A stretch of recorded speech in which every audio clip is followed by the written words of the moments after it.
في الصباح شاب وسيم خدام على راسو ومقاتل مع الوقت، وبالليل سفاح خطير مدوخ البوليس. أنا نور، خليكم معايا حتى النهاية باش تعرفوا تفاصيل القصة. هشام الراوي تزاد عام 1976 في مدينة سطات. هشام كبر في ظروف صعيبة، يتيم الأب وخا الأب ديالو كان مازال حي. باه طلق من ماماه ملي كان هشام عنده 3 سنين. الأم ديالو رجعت تعيش مع باها اللي كان على قد الحال. هادشي خلى هشام يتوقف على المدرسة في الخامس ابتدائي باش يخرج يخدم ويعاون في المصروف. خدم في كل شي، تصليح الدراجات، خدم مساعد حداد. المهم بقى كيجرب في الخدامي حتى جرب بيع الملابس المستعملة في سوق ماكرو في سطات عام 1996. دازو الأيام والفلوس دايرة وخدام مزيان.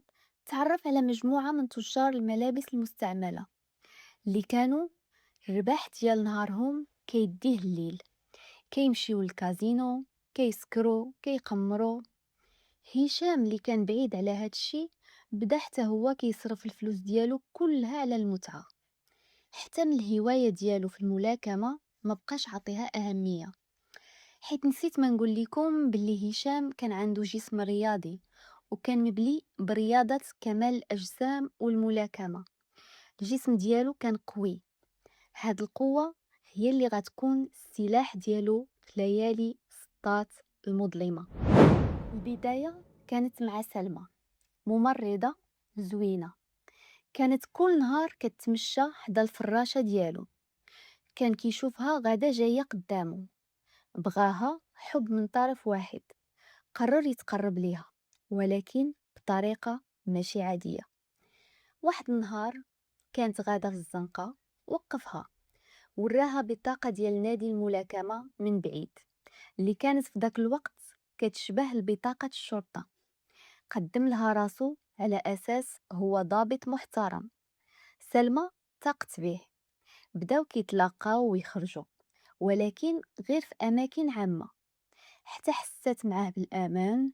واحد النهار خداها هشام يتمشاو حتى لقات راسها في واحد الطريق مقطوع، كاين غير شجر وما كاين حتى مخلوق. في هاد اللحظة كلشي تبدل بالنسبة لسلمى. داك الضابط المحترم تحول فجأة لوحش مفترس، تعدى عليها، سرق ليها أي حاجة كانت عندها ومشى وخلاها بوحدها في داك الخلا. الضحية الثانية كانت هي فاطمة الزهراء، كانت بنت حومته. هشام كان متأكد أنها غادي تعرفه، داكشي علاش هاد المرة قرر ما يكتفيش بالاغتصاب والسرقة، قرر يزيد حتى القتل. استعمل معاها نفس الخطة والمراحل اللي دار مع سلمى، ولكن هاد المرة ملي سالا خنق الضحية ديالو بقوة حتى ماتت. نرجعو لسلمى، أول ضحية اللي خلاها في الخلا ومشى. سلمى ملي رجعت لدارهم مشات دارت شكاية عند البوليس وقالت باللي ضابط تعدى عليها.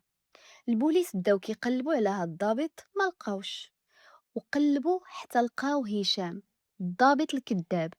شدوه وحكمات عليه المحكمة بعام ديال الحبس بسبب الاغتصاب ديال سلمى فقط، حيت قدر يفلت من الجريمة الثانية ديال فاطمة الزهراء، حيت ملي لقاوها كان هو أصلا في الحبس، البوليس ما شكوش به. ومن بعد عام ديال الحبس هشام خرج وهو ناوي يكمل في الطريق القتل. ومن تما بدات سلسلة ديال الجرائم، نزهة، نوال، وزيد وزيد، نفس الأسلوب، اغتصاب، سرقة، خنق. الناس في سطات ولاو عايشين الرعب، كلشي خايف على بناتو، والبوليس ولاو في استنفار تام. كيفاش هاد المجرم كيخنق الضحايا ديالو وما كيخلي حتى اثر؟ الجواب كان عند المحققين اللي بداو في داك الوقت 2008 يخدموا بالتقنية ديال الحمض النووي اللي كانت جديدة في داك الوقت في المغرب. خداو عينات من مكان الجرائم وبداو كيقارنوها مع عشرات المشتبه فيهم، وركزوا كتر على الناس اللي عاد خرجوا من الحبس. وأخيرا لقاو تطابق الحمض النووي مع هشام الراوي. ملي شدوه حاول ينكر، ولكن الأدلة كانت قوية وواضحة، مبقى ليه ما ينكر.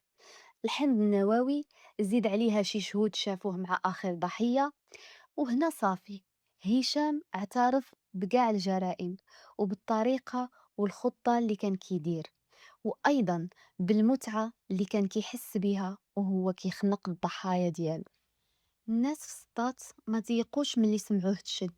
كيفاش واحد كيشوفوه كل نهار في السوق كيضحك ويهدر مع الناس، وهو في الحقيقة كان أخطر سفاح. في المحاكمة هشام طلب يديروا ليه فحص نفسي، بغى يخفف عليه العقوبة، ولكن المحكمة رفضات حيث الأدلة كانت واضحة. المحكمة أخيرا نطقت بالحكم: السجن المؤبد. عائلات الضحايا قالوا باللي كانوا باغيين الإعدام، حيث هي الحاجة الوحيدة اللي تقدر تبرد عليهم العافية ديال بناتهم، ولكن القانون المغربي ما كيسمحش بالإعدام. هشام الراوي هو مثال واضح على أن المجرم ماشي ديما كيكون كيخلع ولا باينة فيه. بعض المرات يقدر يكون جارك، ولا شي حد كتسخر من عنده، ولا ببساطة شخص كتعامل معاه كل نهار. الله يرحم جميع الضحايا. وإلا عجبتك القصة ما تنساش لايك وسبسكرايب، ونتلاقاو في سر وقصة جديدة إن شاء الله.